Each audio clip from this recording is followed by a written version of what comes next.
छत्रपती संभाजीनगरमध्ये शिंदे गट आणि ठाकरे गटामध्ये राहाडा, पोलिसांकडून परिस्थिती नियंत्रित। खरी शिवसेना शिंदे गटाची असा निकाल दिल्यावर धुळ्यात लोकशाहीचा खुनी असल्याचे नार्वेकरांचे बॅनर झळकले। वर्ध्याच्या पुलगावामध्ये ठाकरे गटाच्या कार्यकर्त्यांकडून बसची तोडफोड। नवी मुंबई येथे मोदींच्या सभास्थानी 500 खाटांचे सुसज्ज रुग्णालय।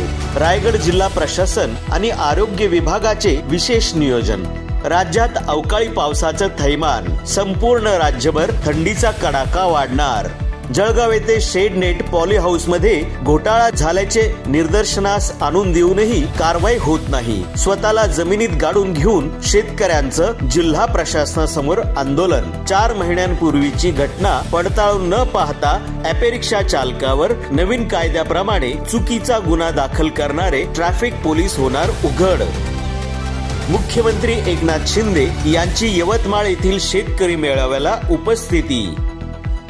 मुंबई आग्रा महामार्गावर आणि सोलापूर येथे सावळेश्वर टोल नाक्या